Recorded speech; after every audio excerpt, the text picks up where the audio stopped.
What is going on, guys? Welcome back to another episode of Don't Forget to Rotate, episode 2. Once again, we got the homie George with us. First episode went down really well, actually. I'm very happy with that, and we have now got it on pretty much all platforms. So I think Apple Podcasts we're still struggling with a little bit, but other than that, we're good. How you doing, though, George? I'm good, mate. I'm good. Yeah, that first one went well, didn't it? I was quite pleased with it. I was happy with it, man. I sat with my mum and my stepdad watching the full premiere of it on YouTube, and had a few people coming in the chat, hanging out. So it was good. It was nice to see, man. That's good. That's good to hear. It was nice to see. But episode 2, here we go. Now, obviously, you guys know a little bit more about me and George now. You know a bit more about our picks, our favourites, kind of things we are into when it comes to gaming, that kind of thing. But yeah, so that leaves us with a little bit more room for the talking points this time, and that's probably a good thing because we have got a lot of them.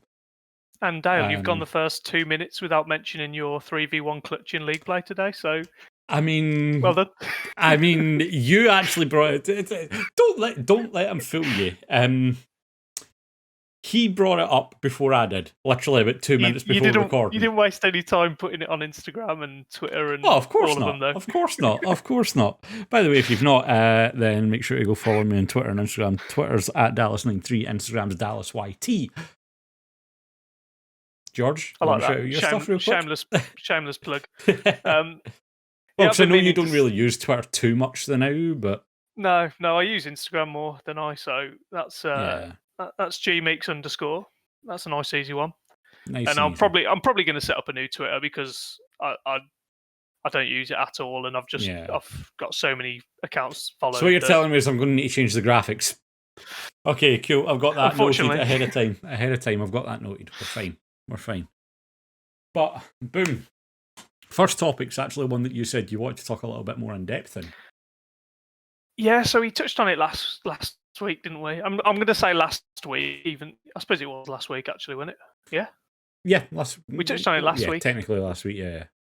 But you know, we could have spent a lot longer on it, so I thought we'll circle back around to it today.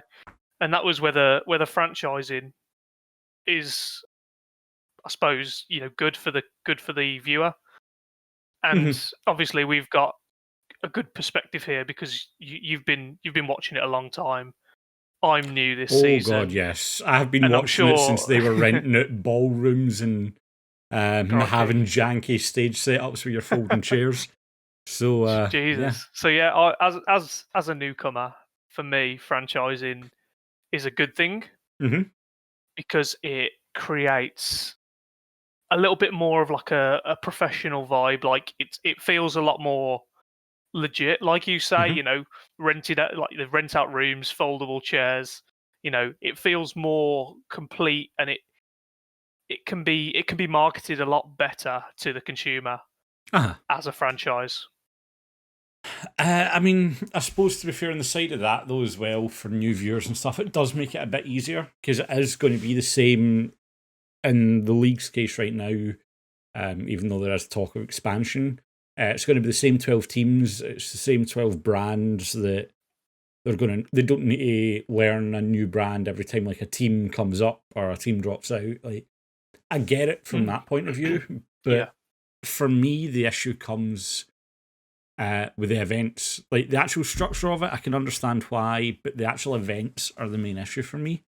Purely because, and I've kind of touched on this before, but I miss the runs where you had AM teams or like open bracket teams making that run through open bracket, getting put into the pool with the pro teams, and sometimes actually seeing them hold their own. So it's like I miss the storylines that came from open events. That's like that for me is such a big missing piece of live Call of Duty nowadays. And obviously nowadays there's very little games at the events now compared to what there was before, because it's now split over like 3-4 days. Whereas before it was you had Friday, Saturday, Sunday, ungodly amount of games, so there was always a game to watch. It's funny that you say that, actually, because I was talking to a mate from work about this who follows it as well, And he Okay. was saying to me that he's followed it since Black Ops 2 or whatever as well. And he was saying, I miss big LAN events that will go from Friday to Sunday, where you just got game after game after game. And I was saying, Yep. I agree, but in this online format, having it spread across the week, like for example, we got the major started yesterday, finishes Sunday. Mm-hmm. You got 2 days in the week where you don't have any games, and it's great from a perspective of someone like me who just wants to watch a game here, a game there. I mean, yeah, I get it. I get it for the new viewers, and for people that are trying to learn, because it's not a overwhelming amount of information. Like, I do get it. I do. But I get your perspective as well as these up and coming teams being able to break into the ladder system and going on a run. That is important, and I think it, because if you think about it, at the moment these 12 teams have got it on lock. It's a league that is locked to 12 teams unless someone can expand it, and then you've got to have the capital to secure your place. I think my brother told me how much it was to have a spot 25 in the league. million minimum. 20, yeah. So that is obviously Or that's what the rumours are anyway. 25 an incredible amount of teams out, isn't it? That prices a whole lot of teams out of the market. And in fact, the only team that I know the name of, aside from their franchise name, is Dallas Empire, which is Envy, isn't it? Yeah, that's Envy. The only team that I know. Just trying to sort right my lighting out, mate. I know, yeah. I'm going to have to sort of angle myself slightly. You're good, you're good. Just slump down in the chair. I'm slumping. I'm like, do it lying down. Like, I'm going to have to, like... I mean, just... For those of you that are listening to this and not watching this, you'll be glad you're listening and you just missed whatever that was.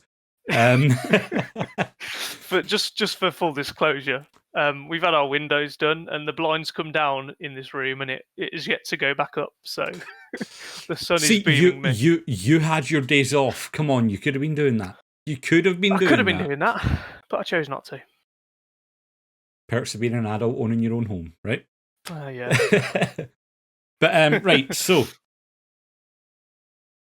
very quickly, because I don't want to sit here and talk about one topic for the full of the thing, right?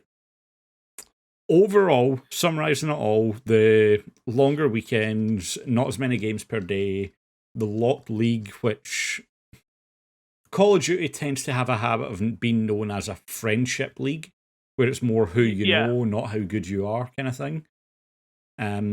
So overall, franchising, good or bad? Oh, you can't drop that on me. I'm gonna say good. Fair enough. It comes with that heavy caveat of it depends, because it's good, but in terms of having a ladder system where teams can come up and down, it makes that very tricky to achieve, doesn't it? Oh god, yes. Oh god. For me, this might be seen as a very cop-out answer, but I can only speak on what we've got now and hope for what comes in future. But at the moment, I think it's bad, purely because we don't have those storylines, those events. In future, as maybe the league expands, there's more investment, there's more eyes on it, as more cash flow comes through it, it might be the good decision long term. But short term for me, I think franchising, while maybe, okay, yes, from a player's and an owner's point of view, it's a good thing. From the fan perspective, personally, I do not think it was the right move. Yeah, or at least, maybe not franchising, but the way they are holding the events is not the right move that came with franchising. So in 5 years' time, if let's say the league is expanded to, let's call it. Hang on, what we an extra 8 teams. 12. An extra 8 teams. No, I'll tell you what. Let's say 5 years, double it, 24. Okay. So you've got fairly straightforward, even tournament brackets, whatever. 24. You've now got a sub league, so what we might call challengers at the moment. And the bottom 2 teams every year, if you're in the CDL and you're sucking, you go down to the challengers and 2 come up. I don't know how it'd work in terms of the financing. Would you then have to pay for your league spot if you've been promoted? do you have to pay for it? How does it work? Relegated? Mm-hmm. What happens then? But from a perspective where you've now got a laddering system where teams can come up and down, and you've got a lot more exposure to new teams, and you can go on a run where Mm-hmm. if you're a successful up and coming team, you've made it all the way. If the only thing stopping you is finance, that becomes a problem then. Yeah. That's my perspective. So 5 years No, time, I get it. you're saying 5 years time, if that's the scenario, you're saying you're fairly chuffed with it. Well, I mean, this is the thing, though. I don't think, because it's franchised, I don't think you're ever going to have the ability to drop down leagues and come up leagues. No, you are right. But I suppose the that you'd have to then have a second franchise league, wouldn't you? You'd have to have a league. And then that at that feeds point, into that a then league. puts a price cap on the Challengers League, which then you'd need another league to feed into, and it just becomes a messy process. It does become a mess. You are correct. Yeah. So overall, you're saying good. I'm saying short term bad, long term good. Yeah. You didn't give me the option to say short term good. Well, you can change it to that now. All right. Yeah. Go on then. I'll change it to that now. So you're agreeing with me? Short term bad, long term good. Yes. Okay, fair enough. Because I do understand the issue of it's not how it's been done in the past, and it does put a ring around money. Basically, if you've got the money to have a team in it, then you can do it. But if you don't, then you're priced out, aren't you? Unfortunately, exactly it. Now, while we're speaking about this, and obviously as expanding the league in future and that kind of thing, speaking of future, there's some not so good articles coming out about next year's game, which, according to leaks, is Call of Duty World War II Vanguard, or World War II 2. There's some... So 4?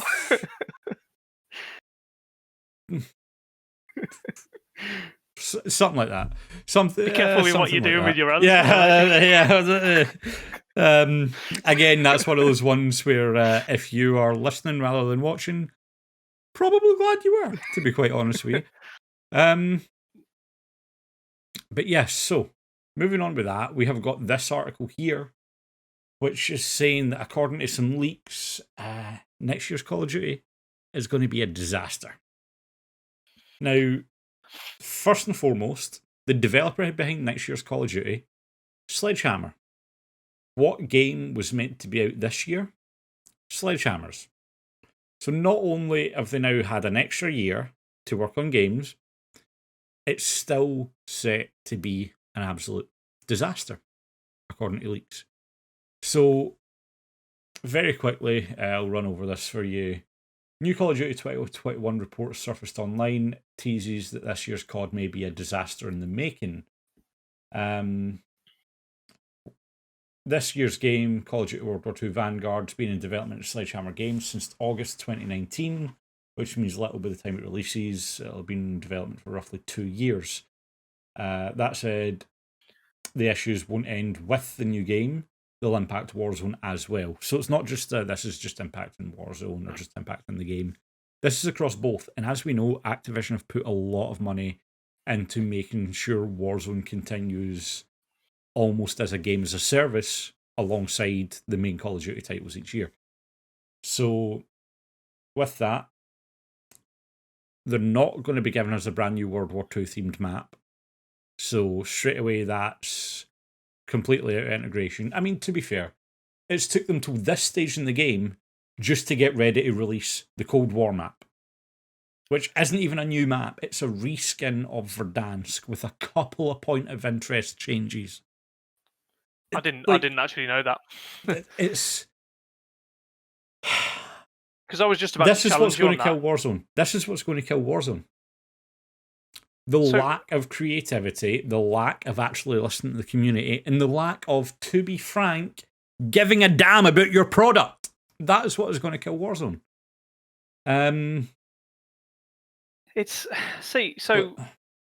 Like you say, it's taken them this long to get a Cold War map in.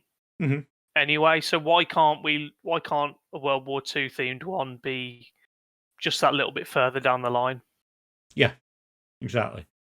I mean, the leaker that said this has obviously came out and said nothing's 100% set in stone because they've obviously got a few months and everything to tweak stuff, change stuff. But the fact that insiders are coming out and trying to actually alert the community to, yeah, heads up, this might not be the best game, it doesn't exactly bode well. Yeah, it's not a good sign, especially because from what I know, the World War II game before was certainly not people's favourite. First half of the game, no. When Michael Condrey and Philip Schofield, is it Philip Schofield? I don't know. No, Philip Schofield was a TV presenter. I was going to say, I don't think he's featured in a card. If he is, I'll be impressed. When Condrey and whoever the hell the other guy was at Sledgehammer, when they were head of the dev, they did not give a damn about past Call of Duties. They did not give a damn about anything else. They wanted it to be basically a periodic timepiece game. They wanted to change creator class. They wanted to do everything, right? Everyone hated it. As you said, everyone hated it. Halfway through the year now, it was never really confirmed whether they decided to leave because they got offered a better job or if Activision said, look, we don't want you heading up this studio anymore, but we're going to give you these jobs to make it look like it. So whether they actually got a promotion or Activision just kind of went, shoo, go away, we don't know. But the minute they left, there was a huge update that came out for the game that made the game so much better. The second half of World War II was actually enjoyable. But unfortunately, it just put off that many people at that point. The player base was dead. So interesting. Yeah. Okay. I don't think people should read too much into the delays in getting this done. You have to think, like, we've just gone through a pandemic, like it's incredibly I imagine it's incredibly difficult to continue to produce a game with your employees either working from home or being potentially on some sort of furlough scheme. I imagine it's incredibly difficult to actually carry that production on. So but we know it's possible. We know it's possible. Treyarch came in, took over not only did they then get their time cut by a year, they took over the slot that Sledgehammer was meant to put a game out in 2020. So not only did they do it during a pandemic, they done it during a pandemic when they had a year less than they had planned for and had their development schedule processed for. So it's possible. We know it's possible. In Cold War... Do you think that comes down to studio size? Not really, because Sledgehammer still I don't know. They've all got the backing of Activision. They've all got that Activision money. True. So, you know what I mean? Yeah. But, that's a fair point. But for me, it's like Treyarch showed it's possible. So there's nothing to stop Sledgehammer doing it as well. Now, yes, okay, there's issues with Cold War, skill-based matchmaking, tuned to 11, some people not liking how it's a step backwards in terms of graphics from Modern Warfare. Bear in mind, different engine, and Treyarch have a completely different art style to Infinity Ward anyway. But they've shown it's possible. They have shown it's possible. So, I don't know. I'm going to keep my fingers crossed, but I'm not going to hold my breath. That's all I can say on it. Yeah. I mean, I did have a read of the article, and the outlook doesn't sound good, particularly with the whole Warzone integration being the new normal. And I think people are dying for a new map. Like, yeah, definitely. Because I remember when they were releasing a new map and we got Rebirth Island. While it wasn't what anyone really wanted, the gameplay was fun and it kept it interesting for that extra couple of months. We get fed up playing on Verdansk and then we just go, should we run a couple of these Rebirth ones? It kept it fresh. Tell me about it. All they really need right now is a shuffle. That's it. They just need to shuffle things about and get it sorted. But time will tell. Indeed. Now, speaking of shuffles again, by the way, we're hitting the segue as well tonight. I like that. We're almost in Linus Tech Tip levels here. We're almost in LTT levels. But speaking of shuffles, 100 Thieves. 100 Thieves have dropped Slasher. Well, not dropped him, benched him. Slasher got benched for Draza. And now you know what's funny? We're recording this Thursday afternoon, so Wednesday's games have already been played. But I'm going to say it. 100 Thieves looked night and day better without Slasher. I'm going to say it. I'm saying it. I was just about to say, like, if we'd have recorded this yesterday before the games, we'd have had a completely different opinion, wouldn't we? No, I can't stand Slasher. I don't like Slasher. Oh well, fair enough. I do not like Slasher. I think he's still a very, very good AR player. Mm-hmm. And you know what? We might not have been quite so on board with this change had we had done this yesterday. But you are absolutely right. They looked a different team. They were just so much. I can't even explain how much better they were. Like you even saw them like laughing around and that. Mm-hmm. You know it was a completely different vibe. That's the thing, and that's obviously why they succeeded. You've just hit the key word in the head there: vibes, right? Vibes. You shut up, okay? Or I will find a new co-host for this podcast. Don't tempt me. Do not tempt me. But nah, vibes are the key thing, right?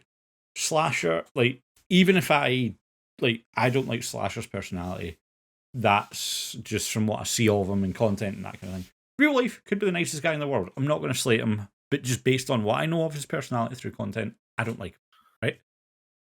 No denying, though, that Slasher is an unbelievably talented player.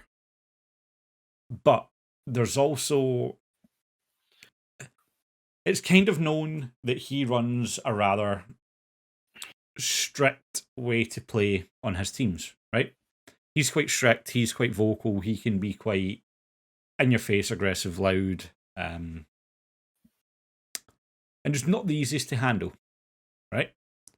So you've got Kenny, who's played with him for a couple of years. Kenny's used to it. Kenny's a seasoned player by this point. But then you've got Venom and TJ. TJ is, again, an S&D superstar. He's made his stamp in the scene. And Venom, new player. He's just got a break from challengers. But this is the thing. TJ is a vibes player. You saw it when he played on Optic. He was just having fun, having a laugh, and he was always turned up on Optic. OGLA the year after, nah, didn't happen. It wasn't the same TJ. It wasn't. Kenny, like, for those of you that haven't hung out in Kenny's streams or watched his streams, Kenny is just all about, like, laid back vibes. He's hilarious. And again, he's another really vibey player. Venom, new player that just came up from Challengers. I don't think he's came up from Challengers to be sat and shouted at and screamed at the full time. You know what I mean? So it's like that's going to make it very difficult to fit into a new squad when the pressure and the eyes are on you. So what you're saying is that the player chemistry is a make or break. Yes, player chemistry. You can, like, this is the thing. At that level, everyone can shoot their gun straight. That's not an issue. It's how the team works together and how the team plays together. So, yeah, like, obviously something wasn't working. They've subbed out Slasher. They've brought in Draza. And as you said, we saw them vibing, we saw them having a laugh, and it seems to be working. Don't know what else I can say on it. I mean, if you've got any other opinions on it, go for it. But I was just going to say, you know, I agree with you. It's obviously worked, and you can't underestimate the importance of, you know, getting on with your teammates and that. Mm-hmm. But something the commentators kept saying on the game, I think it was it Miles? I think it was Miles. Probably, yeah. He was saying, you know, with Slasher, sure, he's probably, you know, a little bit more strict, but is it important to have a leader figure in the team? You know, because he kept saying, you know, he was the lead, you know, team leader. You know, what happens when you almost go leaderless? But obviously, you know, they played very, very well. So, you know, I mean, they played very well, but also Paris weren't great at all, were they? I was going to say, no disrespect, but it's Paris. They're not exactly the best performing team in the league right now. Did you see the S&D stats? Christ. I think as a team they were 8-24 on S&D. Something like that. So you got all four of them dying all 6 rounds. That was a very quick 6-0. It was. It was. Spoiler alert, by the way. It's on you if you ain't watched it at this point. True. No, I watched it this morning. I mean, as we're speaking now, to be fair, if you're listening to this as it's gone live, the games are probably on. So if you are watching it on YouTube, then the link to the CDL will be down in the description below, by the way. But yeah, so... But the way Draza came into the team, and I think his overall KD for the series was 1.6 odd, 1.7 odd. So not just the team chemistry, but also an individual performance that was top notch. And I'm pretty sure that's a better KD than Slasher's put up across the series all year. I think you could definitely say that, yeah. Yeah. I imagine that's probably around 1.1 without having the stats in front of me. I think maybe 1 on the dot. Hit a 1.2, I think. Oh, okay. Maybe slightly better than I don't know, man. I don't know. All I know is Thieves look better for it now. I'm happy for them. Do you think they can do it? Do you think they can do a lower bracket run? No. Sorry, no. Not when you've got teams like Optic, FaZe, New York, Empire, Rocker right now. No, I don't think they can. I think honeymoon period only goes so far, but it doesn't make up for fundamentals. And they could be a great team come the next major, but they've not had the time before this one. So I don't know. But yeah, so moving on now. And I say new segment. We told you guys about it last time, and we never got anything submitted. So, we just had to kind of go do our own thing right now. I've got to start recording my plays for you, Dale. Yeah, okay, George. Yeah, sure.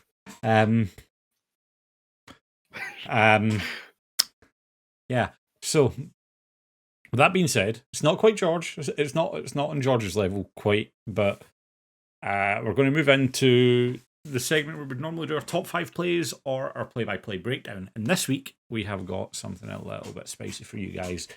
It is from the Optic versus Surge series, where Seth got his mojo back a little bit. But the new young gun, the prince, the future king of Call of Duty, it is Dylan Envoy. And we're going to break down his play on this Control round 5. They've got tick and a half on the B flag, I believe it is. And let's have a look at it first, and then we'll go through and break it down.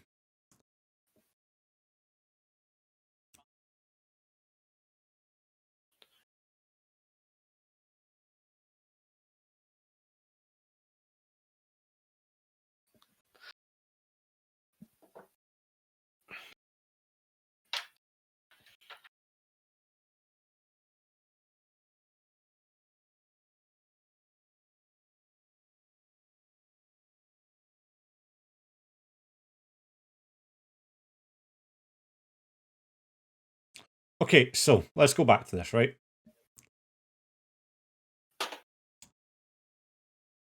I've just realised, can you even see this, George? I don't think you can you? I couldn't see it, but you know what, mate? I know the play. I know the play. You know the play. Okay, well, you know what? We're going to do is I've done my homework, mate. I've done my homework. We're going to do us a favour, and we're just going to throw this up here like that. So now you should be able to see it. I can see that one, yeah. Let's go it again. You can see it. Let's do it again, just to refresh my memory. Do it again.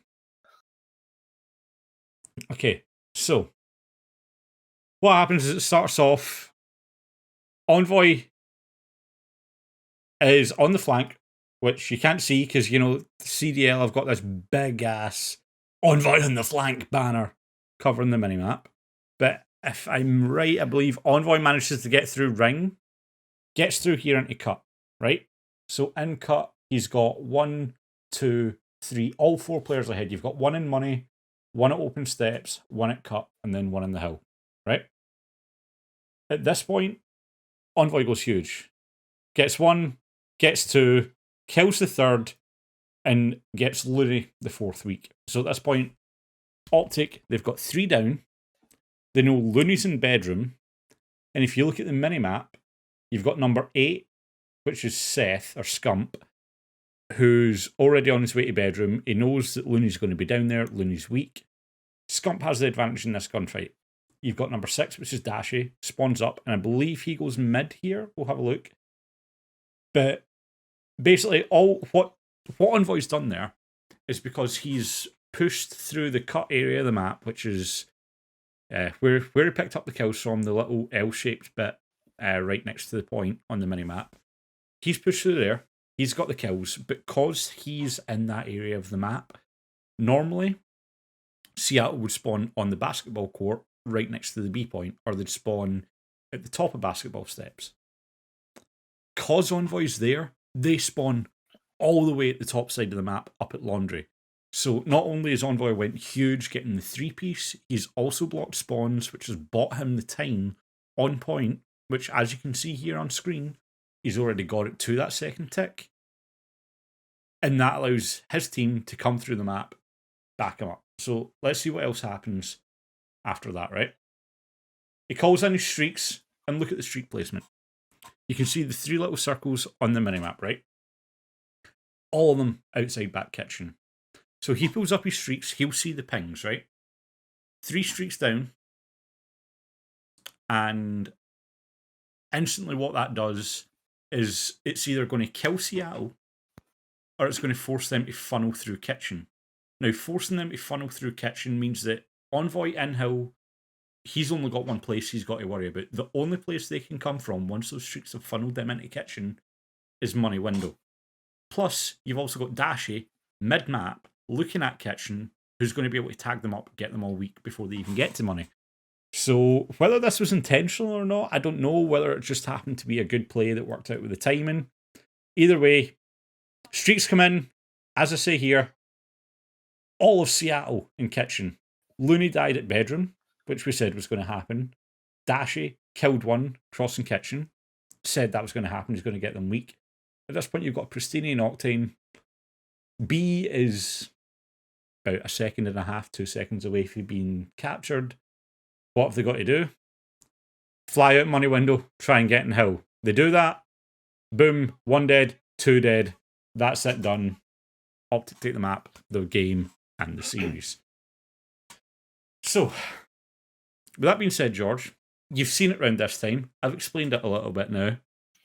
Any thoughts, any questions? Because George is a newer player, as we kind of discussed last week.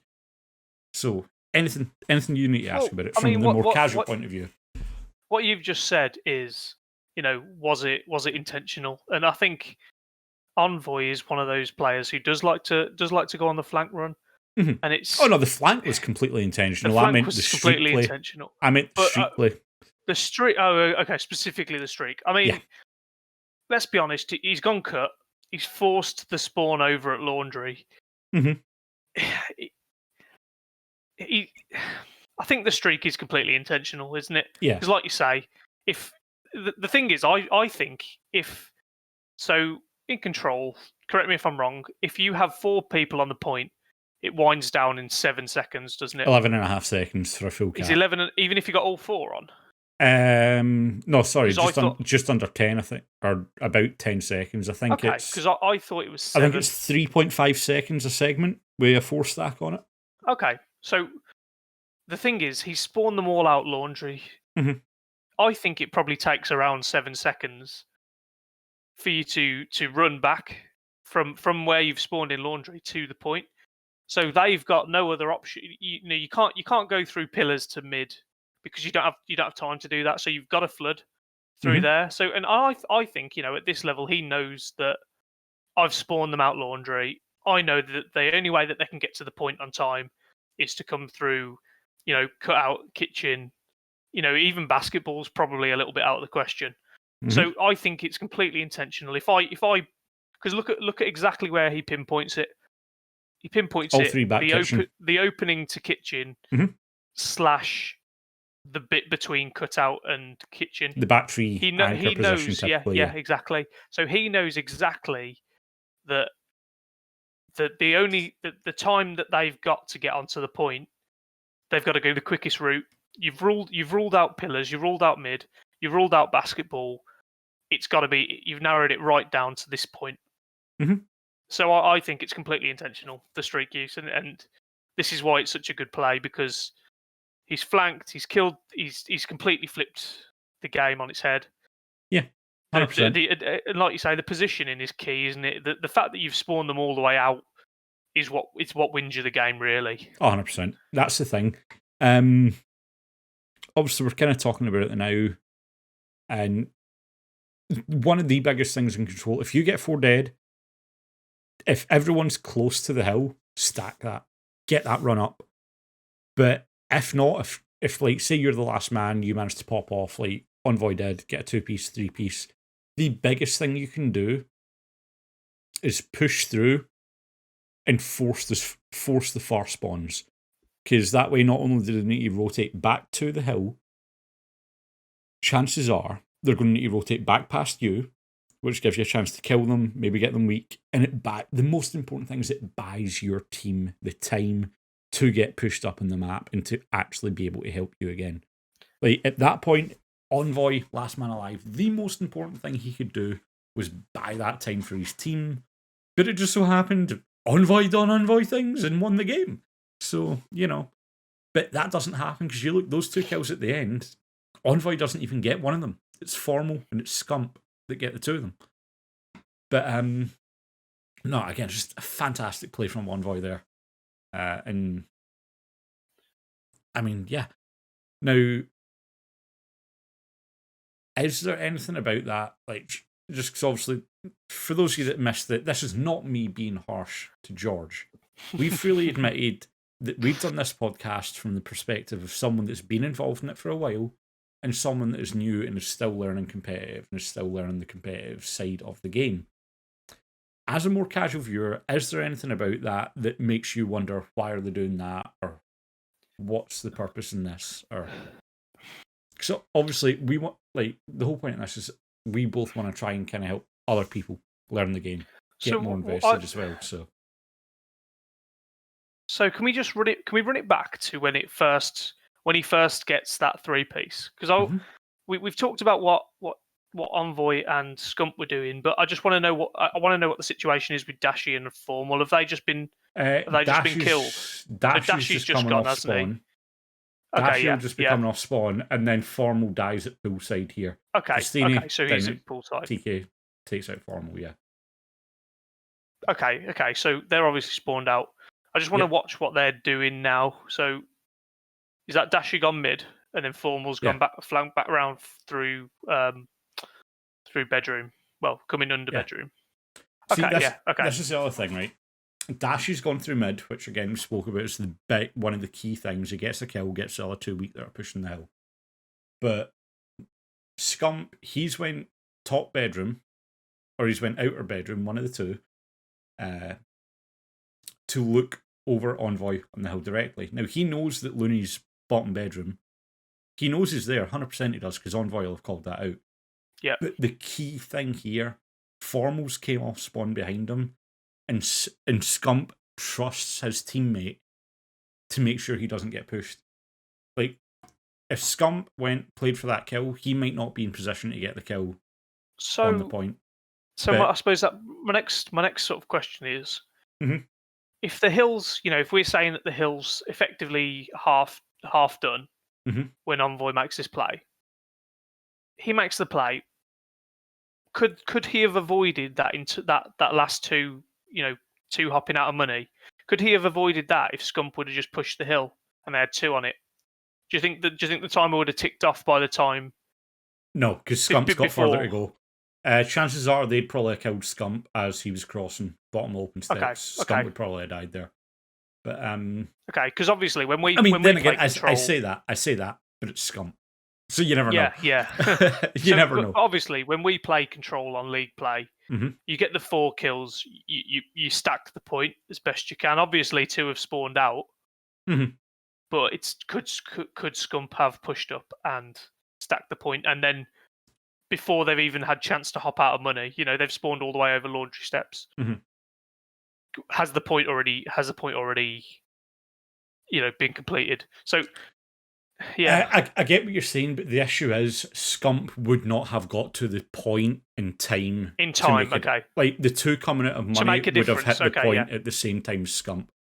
Okay, I don't quite know how it scales from 1 to 4. Like I say, I know that the simple thing is just look at the minimap, look at the distances they've got to go. Yeah. It's about the same distance. They'd have hit the hill at about the same time. They'd have been stacking as a 2. Scump would have been running across open ground. Chances are Scump would probably have died. Yeah, fair enough. But yeah, so again, we just kind of broke that down, kind of went into a little bit of detail on it. Now, we could sit and, to be honest, I could probably talk about that play for another 10 minutes and break down every single tiny little thing. But we don't want to do that. We want to make this entertaining. But for those of you that have been listening to that, I hope that wasn't too confusing. If that was a little bit too confusing, then what we might start doing is moving that segment to the end of the show and then just cutting that off the audio before we upload it as a podcast. But what we'll probably do is we'll have a listen back, get some feedback on it, and then we'll decide what we're doing with that. So for those that are listening, you may have just been listening to rambling for all it means to you. Yeah. If you know what you're doing, you're probably thinking, bloody XE on about, but yeah. Now Dal's going to show you his 3v1 on checkmate. No. Not quite.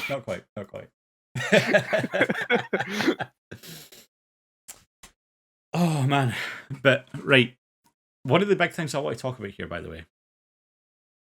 Biggest names in Call of Duty. Who are they? G-Meeks. Tricky. No. I suppose, are you talking teams or players? Teams. Optic. Teams. Dallas Empire. We can throw Rocker in that conversation if you want. Maybe in a year or two, mate. Maybe probably subliners. I'd call them the top 3 actually. Subbies, Empire, and Optic. Why are you looking at me like that? I think you're forgetting about a rather big team that would replace New York. Oh, bloody heck! How's he forgot that one? FaZe, obviously. Yeah, the biggest. You know what? You know what it is, right? I've got FaZe at this just like god tier level, and then just the rest. So I'll have to get you about just don't it. even think about that level. Yeah, it's they're just like they're somewhere at the top. Yeah, but FaZe, Optic, and Envy. But Envy have done a really good job marketing the Empire brand. A lot of the other teams, apart from I think Surge, I know LG owns Surge, but apart from that, I could not tell you teams that own CDL spots. I don't Shouldn't know tell either. you. But Optic, one of the biggest brands in gaming. Obviously, right now, they're repping Chicago, Hex's birthplace, Nadeshot's birthplace, where they grew Optic, and Chicago have just approved a $30 million esports stadium development. That could be huge. That could be monumentally huge. Did you say Chicago? Chicago. Yeah, I thought that's what you said. And yes, by the way, I am making a point of saying Chicago, not Chicago, as most of the CDL chat spams whenever a British caster says it. I know there's not a thing, is it? Honest to God, when Benson used to cast it, it was always Chicago. It's like, no, Chicago. There's no R in Chicago. What do I say? Chicago. I've been saying it that much now. I'm saying Chicago. It's Chicago. Jesus. Doesn't sound like a word. No, I know, right? It's one of those ones you say it that much, it doesn't sound like a word at that point. So you've probably got a little bit more to tell me on this, but yeah, for me, I'm scratching my head a little bit here because Dallas is the new sort of Call of Duty hub. Dallas is the new LA generally. So wouldn't it make more sense to have a investment in a place where Dallas has already got the bulk of your stadium, teams? that you know what, you've got me there. Yeah, I mean, things like this probably come down to. Plus, this isn't a CDL thing. This is just an esports thing Yeah. generally. Yeah. I'm still thinking Call of Duty terms. So yeah, things like this usually come down to like state influence. So like, it's a little bit off topic, but when Tesla were choosing where to build their huge factory, you know, states obviously got involved and talked and offered incentives. You know, come to our state. So I imagine something that's happened here is probably some sort of state incentive. I mean, possibly, but again, we've seen a few places. Atlanta, I believe, is getting an esports venue. Dallas has already got one. Funnily enough, big name. It's all the big names in Call of Duty, apparently. But I don't know. I think it's just with how much esports has blown up, especially during the past year and a bit. Obviously, it's been pandemic. Yeah. So people have had not a lot to do. They've not been able to go out, watch traditional football, American football. Like, they've not been able to go to so a lot of people have got interested in streaming, gaming, esports. And I think it's just really a big boost right now that is pushing cities to kind of invest in it.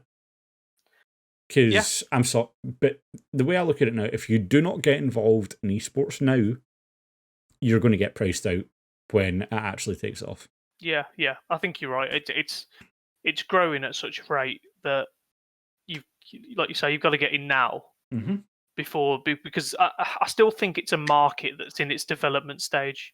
You know, it's not a market that is stabilizing anytime soon. So you've got to get in now before it stabilizes. Because see, this is handy when you've done accounting. This is where it gets handy. Well, he knows what he's talking about, doesn't he? Yeah, a little bit. He uses big words to sound like he knows what he's talking about.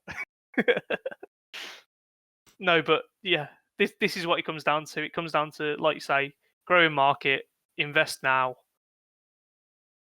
so that in the future you don't have to compete with these big players, and you're the little fish in the big pond. Yeah, exactly it. Now this stadium, right? It was an architecture firm that actually released the plans to build it.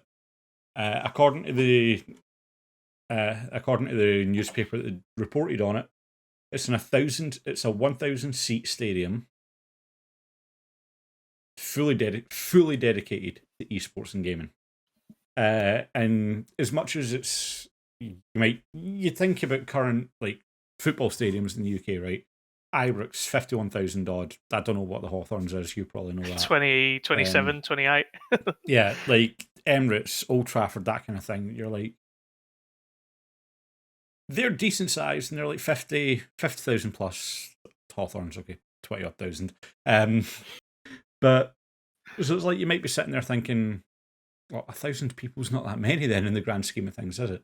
If you compare it to NFL sizes as well, where don't. That's why I didn't even bother bringing in NFL sizes, mate.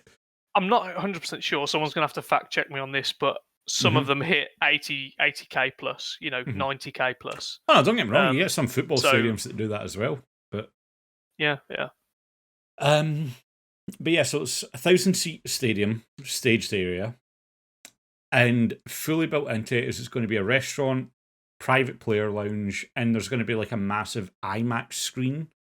The way the article phrases it is it's embedded into the building's facade, which I don't know whether that's going to be a case of it's just a giant cinema screen somewhere in the building that people can go to watch matches, or we've seen a lot of places do it where it's like a big screen on the outside of the building as well. So I don't know what way they're going to do that, but that would be very interesting to see. It would. I'm not. I think it's more likely to be indoor. You know the best part about it though? Go on. Dundee, Scotland. Good old Scotland. Go on, Scotland. Dundee's getting its own esports arena as well. I mean, don't get me wrong, we could have picked a better city than Dundee, but I mean, you got to pick your battles there. We're getting one. That's the important thing. But what it shows you is that there is investment going into it, and there will be continued investment. Because if you think about it, what do current ones? Where are current events hosted? Big sort of exhibition places, aren't they? The UK event's always hosted in the Copper Box, which was the Olympic venue for like volleyball and stuff like that, I believe. Oh, okay. So yeah, that's the UK events are currently hosted in the Copper Box in the Olympic Park. So yeah, but I guess the other good thing that tells you is that they have no intention to keep it fully online. They want to go back to LAN. well, I mean, Places actually, want this is to the go thing. back to LAN events. A couple of weeks ago, before we started doing this, I thought it was too old really to include it, but now that we're talking about it, it kind of makes sense. Activision Blizzard laid off a lot of employees. Now, for those of you that don't remember, I did hear about this. Activision bought over MLG. MLG was the company that put on all the Call of Duty events. They bought over MLG so that they had full running of the Call of Duty events because, I mean, it's their game. Fair enough, I get it. But they laid off a lot of staff that are responsible for those LAN events. And apparently, in one of the investor calls about it, they're looking at moving to a less LAN focused system, which I am sorry, Call of Duty, the Call of Duty community is built on LAN. You go to a LANless system, COD's dead in a couple of years, as far as I'm concerned. So how long ago was this? Less than a month, I want to say. About a month ago, maybe. I'm just thinking, is it a short-term cost saving? Are they going to pick it all back up in a couple of months' time? Don't get me wrong, I get laying people off as it stands with pandemic, but saying that you want to transition to a LAN, like a limited LAN, like that's not a short-term thing because we're already not doing LANs. Yeah, transitioning your structure to LANless speaks for once COVID's gone, like once we're back to normal. Like, or is it that they intend to outsource rather than have it in-house? I don't think so because they've bought the biggest name. I haven't read the article, so I don't know. They've already bought the biggest name in it, MLG.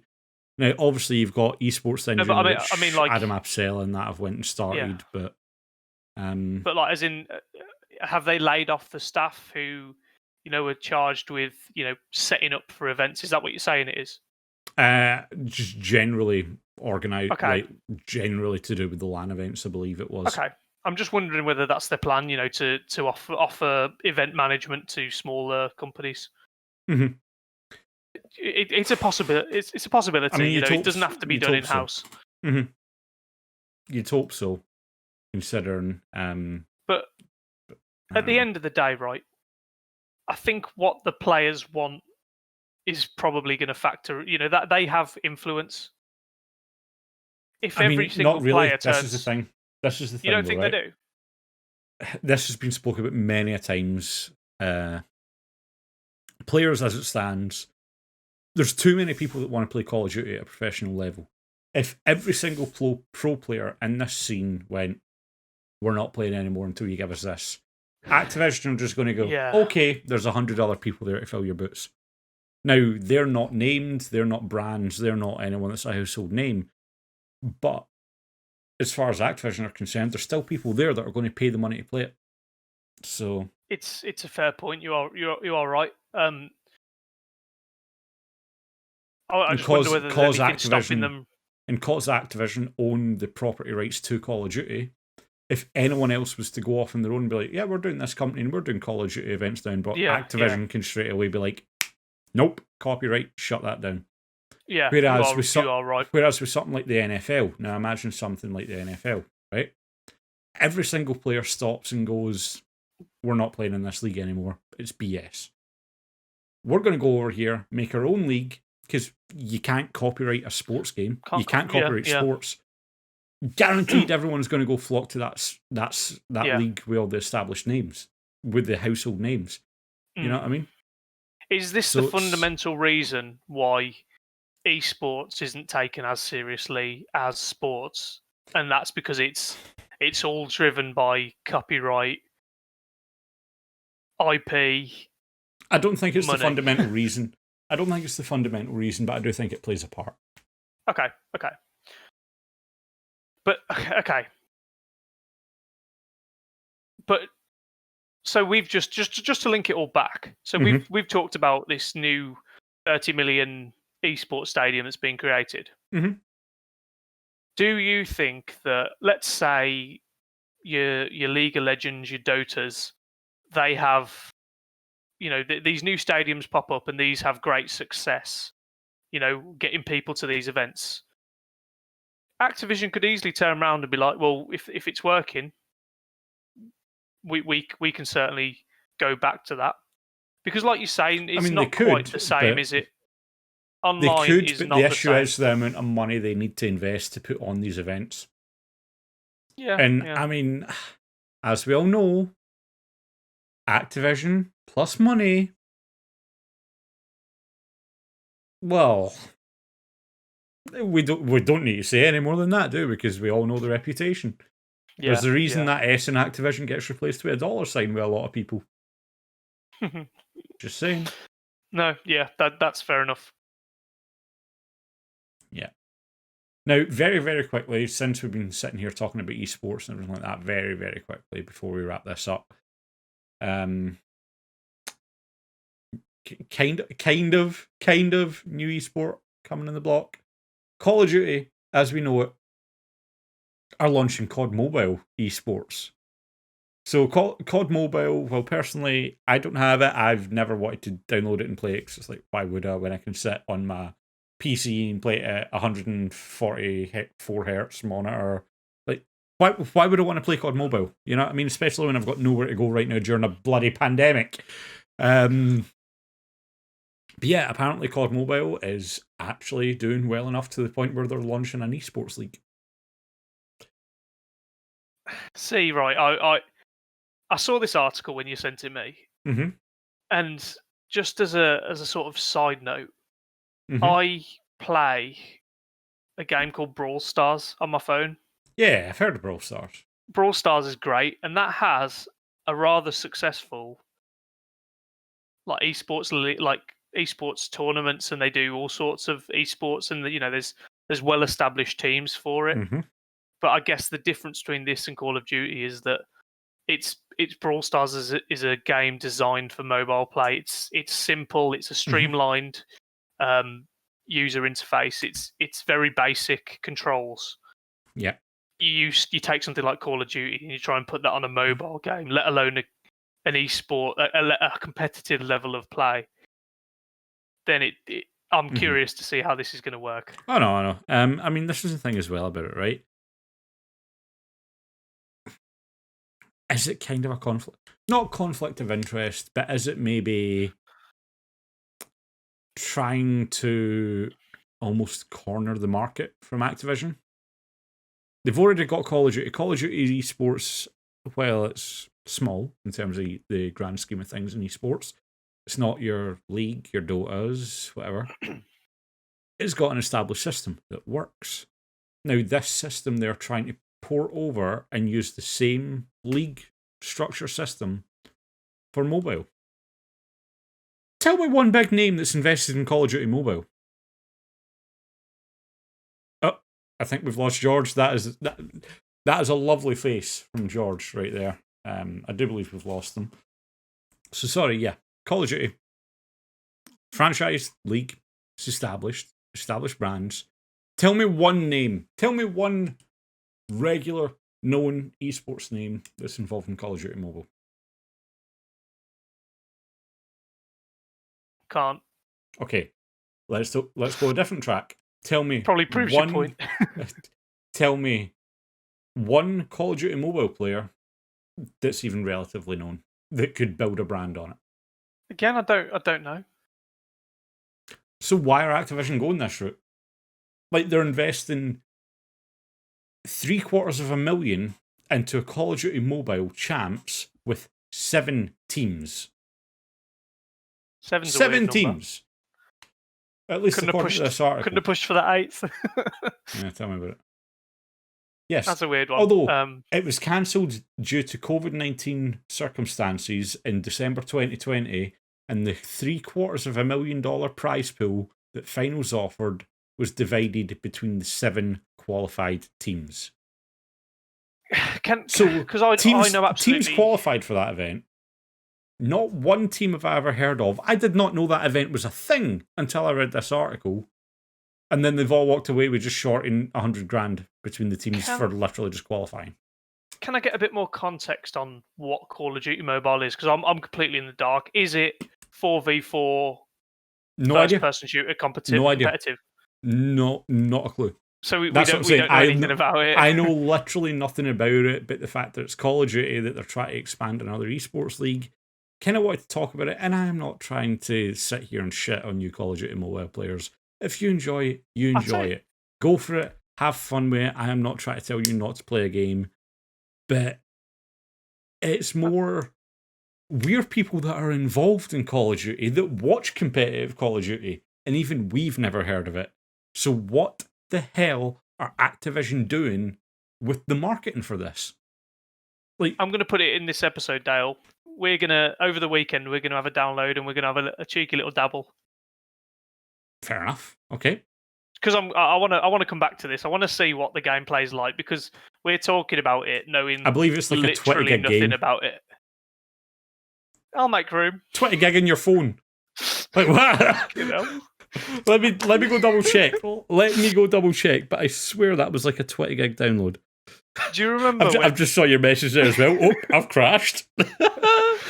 Do you remember when like the old iPods used to launch and it'd be like store 20 gig or something photos, yeah. but they'd give you the memory in like store this many photos, many videos. It started like the OG iPods that were like 512 meg, a gig, 2 gig, 512. And now you're just like, oh my god! Like I had one of the chunky. It was called an iPod Video.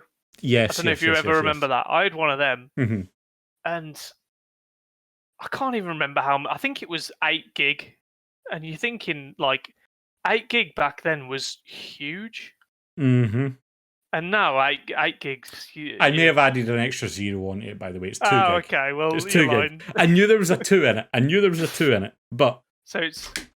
I've got it downloading. Okay, I've got it downloading. My phone's on 2%, so I'll get it downloaded. Yeah. But in terms of Apple storage, that's the equivalent of what, 2,000 photos? Something like that, I think. Yeah, something in Apple terms. I don't. We really should sit here and stop slating Call of Duty and Apple, because Apple are never going to take the podcast now, and Call of Duty will just be like, "You're talking about our game. Stop it." I'm just like, I'm sorry. What are we going to do then? Talk about Rocket League? Psh. Actually, that's a lie. Epic. I love Rocket League. Please don't. I like Rocket League. I've not played Rocket League in a while. Just another game I've not played Rocket League in a while. Rainbow Six as well. I love me some Rainbow Six. But yeah. I think this is a good point to look at the CDL fixtures then, mate. Yeah. Okay. Speaking of, because we've been rambling on for so long now. It's probably time, isn't it? Yeah, I'd say so. We've spoken about the CDL enough. We can't not talk about the major this weekend. So it's Thursday as we're recording this, and it'll probably be later on Thursday night as this actually goes live. But yesterday's games already happened. We had Paris versus LA Thieves, which we kind of touched on a little bit with the Draza situation. And we had, what was it? Surge? It was LAG. Who were they playing? LAG. Mutineers, yes, that was right. That's right. And I think if you'd have asked me before the game, I'd have probably said Paris 3-1. And I'd have probably said LAG 3-1 as well. So yeah, especially with LAG coming off that hot win against FaZe. That was yeah. They looked very surprisingly back to their usual selves, shall we say? Yep. So that they were fairly upset results. I just said so. I mean, Paris, okay, they've not had the best of seasons, but they've been together a while. This LA Thieves roster, it feels like it's just been chucked in a blender and set on, like, turn it to mush mode. Like, with the amount of changes and everything that they've had this season, I would not have expected LAT to come out and win that. And again, no. LAG, only team to beat FaZe right now. I thought they'd have beat Mutineers. Mutineers haven't exactly looked the best recently, so... So Yeah, that makes today's picks pretty tough. Yeah, definitely. So what have we got? We've got Empire Subliners. I'll tell you what is happening today right now. So winners round 1 on Thursday. We have got Optic versus Toronto Ultra and New York Subliners versus Dallas Empire. Okay, They're the first. They're the first 2 rounds. So let's talk about that. Who have you got taken? The obvious one for the most obvious game out of those two is Optic to beat Ultra, and I'd like to think that Optic would win that 3-1. I think their respawn game is good. Their search is not great, so I could see Ultra taking the search, and then Optic slapping them 3-1 on the respawns. That's my hot pick. I don't know, because Optic's search looked really good against Empire. Empire's search is bad. True. That's the only thing that stops me from thinking that Optic have a good search. You know what? I'm going to agree with you. I'm going to say Optic 3-1, lose the S&D. Nice. New York Dallas though. This is where you're gonna. I mean, this is where my picks get a little bit risky. It depends on what New York team comes out. It depends what. I'm going Subliners 3-2. That's my pick. Well, this is going to be an issue then, George, because you're just taking all my results at this point. Oh, have I nicked that? I should have let you go first. Mate, I'm back in New York all day. Like I've said it before, New York is my second team because of Clay. Absolutely love the guy. So I'm going to back New York. I'm going to say 3-2 as well. I think they'll take the control and the 2 S&Ds. Yeah, I was going to say that. Actually, no. New York, if they pop off in Hardpoint. I think they'll take the 2 S&Ds, and they're going to have to win. Yeah. They're going to have to win a respawn, and it's probably going to be the control, isn't it? I'm making a bold prediction. New York win maps 1, 3, 5. Hardpoint, control, S&D. Yeah, I'm happy with that. Yep. So that then puts us on to the next games. Now, we picked Ultra to lose and Empire to lose. I'm not sure what way it goes. I think it'll end up. Hang on. No, it'll be the losers bracket ones, won't it? It'll be Surge Mutineers. Versus, yep. And Ravens Thieves. Mm-hmm. That's off the top of my head, I think. Yeah, that's right. Okay, I'll let you go first this time. Go on, mate. Florida looked decent. Surge have been in a tear, but then they did get bought by Optic. I'm going to say Surge 3-2. 3-2 Surge. I'd have gone Surge 3-2 as well. We can't have the same picks. Come on, stop it. Okay, let me change up. I'm going to say Surge 3-1. I think.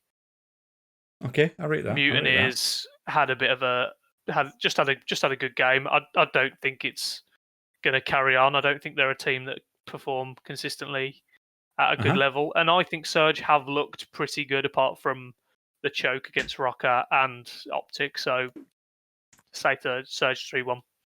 Yep. Fair enough. Well, curveball, maybe, possibly. I don't know. Ravens 3-1 against LAT for me. You see, this game is the tricky one because Ravens 3-1. I'm going with. Was that Thieves win just fluke honeymoon. because of the vibes? Honeymoon, yeah, like Paris? You say, honeymoon. Was it because it was it Paris? Yeah, I mean, what happens when they come up against a team who? Because if you think about it, the way Thieves have been in stage 2 is how London was in stage 1. Mm-hmm. And so it's like, have London now stabilised? You know, at a fairly good level because they are playing well. Oh yeah. Have they stabilised to the point where they can overcome honeymoon performance? I think so. I think so. I'm inclined to think so, but I'm gonna go for a bit of a hot pick and say that Thieves are going to win this one 3-2. Okay. I think Okay. I think the honeymoon period has to last more than one game. I think they've got momentum. They've got vibes. Your favourite? They've got vibes. Okay. You're not happy about Okay. that? No. No, I'm not. No, I'm not. All right. But They've got vibes. I mean, I can't argue with it. Like, it is a game that could go either way. But I think London, they're going to be hungry to do something. Then again, Thieves, new roster, out to prove something. Don't know. Right, on to Friday then. Winners bracket. Atlanta FaZe versus Optic Gaming. And then both of our picks. New York versus your boys, Minnesota Rocker. Who you got? I'll let you go first again. All right. I'll tell you what, we'll do one each from the winners bracket. So I'll go first. And I'm gonna say that Subliners are gonna beat Rocker. Yeah, I think that's pretty fair to say. And I think it'll be 3-1, maybe 3-1. It's one of those ones I don't. Rocker take the S&D. It's either going to be 3-0, New York are just going to come out and absolutely sweep them, or it's going to be 3-2, very close. Like, I don't think there's going to be an in between. Because I think if New York come out playing to the top of their ability, they sweep Rocker 3-0. Yeah. But if we see the New York that comes out that sometimes maybe looks a little bit flat-footed, maybe takes a while to get going, I reckon Rocker steal map 1. See, for map me, 3. Rocker are just bad at hardpoint. I can't sugarcoat it. Standy's come in and made improvements, sure, but they still don't have a reliable hardpoint game. Mm-hmm. And so, like you say, I mean, if we're gonna be realistic, the FaZe being beaten by LAG shows that anything can indeed happen. Mm-hmm. So Rocker could prove me wrong, but I think Subliners win that one. Fair enough. Okay, fair enough. Well, my turn to go first then, I guess. Absolutely. Go on. FaZe versus Optic. My team now. My team. I want to say Optic win this. Like, I would love Optic because I feel like Scump said it himself the other day. It feels like when Optic are playing well, when Seth's confident playing well, Envoy's playing well, Formal doing formal things, and Dashy's playing well, like, it feels like FaZe are the only team that could beat them on one of those days. I hope they find the form this tournament. But I don't think it's going to be this game against Atlanta. I'm going to be honest with you. I think Atlanta, after that loss to LAG, they looked scary in their next game. They looked freaking terrifying. They took it personally. Yeah, they did. They took that personally. And my heart says Optic 3-2. My head, which I've got to go with my head for this, FaZe 3-1. I think Optic go down to losers. I too think FaZe will win. Mm-hmm. The score, I'm torn. It'll either be 3-0 or it'll be 3-2. It'll be close. It'll either be close or it'll be a sweep. So I'm going to put my money on 3-2. Close game. I will say this though. Actually, no, because we've still got a bracket to do. What am I doing? Right, okay, so elimination round 3. We have got Surge versus, I believe that will be Ultra. And I said Ravens versus Empire. You said Thieves versus Empire. This is where it starts getting confusing. It does get a little bit tricky now, doesn't it? So I'm a say it. Surge look good, but I think Ultra will beat them. Ultra 3-1 Surge. So what's mine? Mine's Ultra. You said Surge as well. Yeah. So no, I'm going to go the opposite. I'm going to say Surge win that one. Ooh, okay. Interesting. And now Empire. I'm sorry, London. No, they're not beating them. London are not beating Empire. Empire go through. And Empire beat Thieves 3-0 as well. 100%. So Empire, yeah. Easy one, that one is. Fair enough. Yeah, definitely an easy one then. Okay, what are we up to now? Saturday, elimination round 4. We have got, for me, it is going to be Ultra versus, I believe, Optic again. Unless they flip the bracket, at which point it would be Optic. It would be Surge Rocker. But I'm going to go with Optic because I think it's top side of the bracket.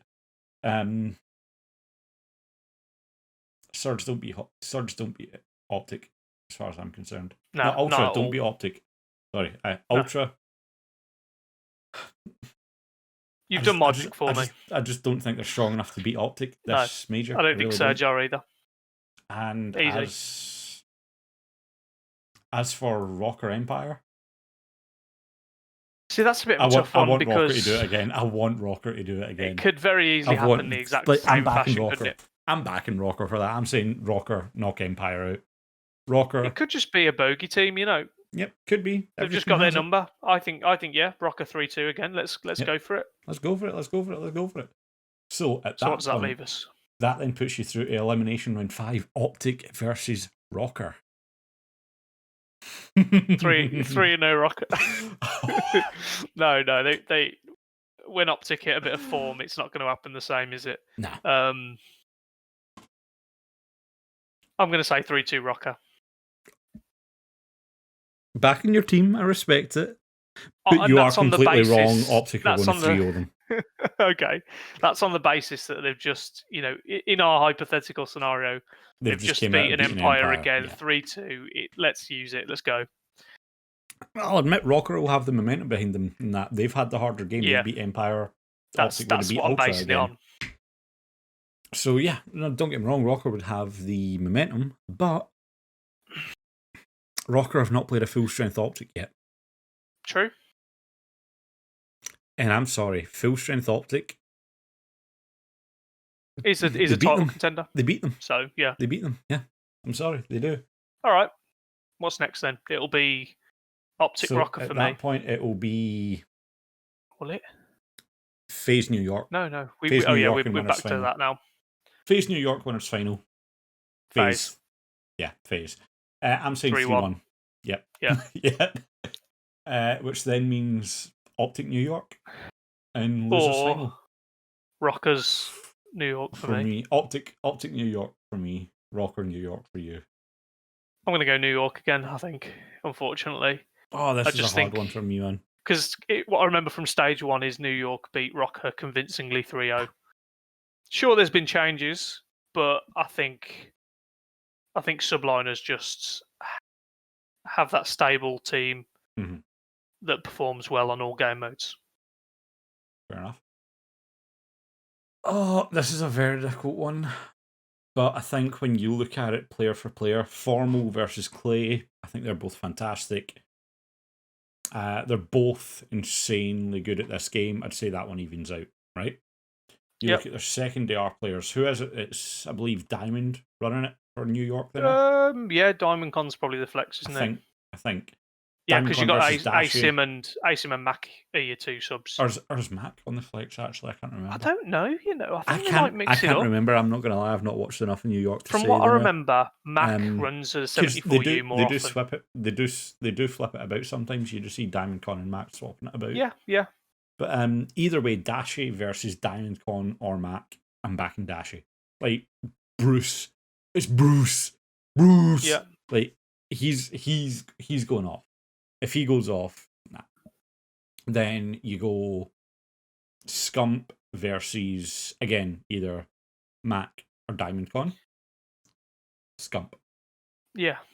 Like, turn up, pissed off, I am here to play tournament Scum. Nah, not touching him. And then Envoy versus Asim. Very, very close. Very, very close. I almost wouldn't know who to pick in this. But Envoy just seems to have that clutch factor, so I'm just going to say what you're saying is, so player on for paper, player, Player for paper, player, this team I think is Optic better. take it. Player for player, I think Optic take it. I could not tell you a scoreline. Do not ask me to tell you a scoreline. I just think Optic beat New York. Okay, if I agree with what you're saying, I think the quality is better on the Optic side. What I would say to counter that is, I think Optic have lower lows and higher highs. And so it comes down to how they perform on the day. Yeah. If New York come out average and Optic come out strong, Optic are going to... Well, if both teams come out good, Optic are going to win.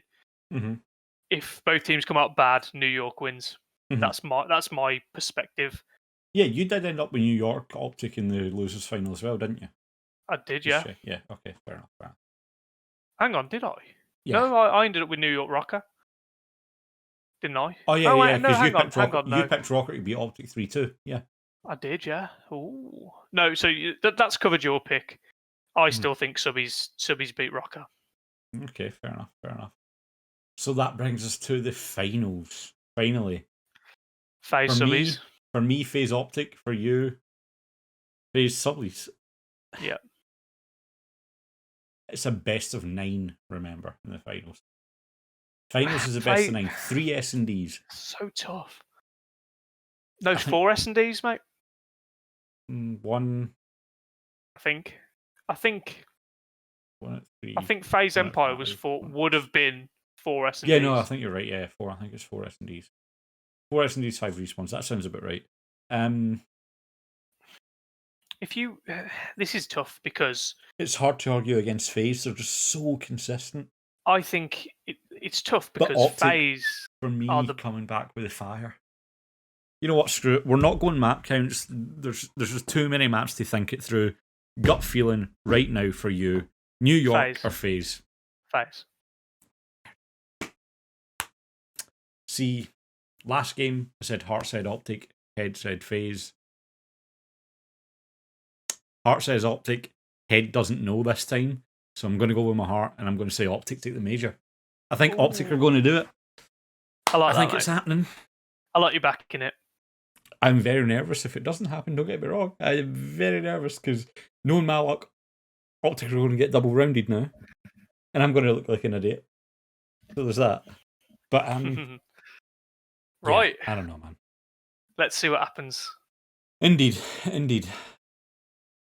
Right, we've been going a while.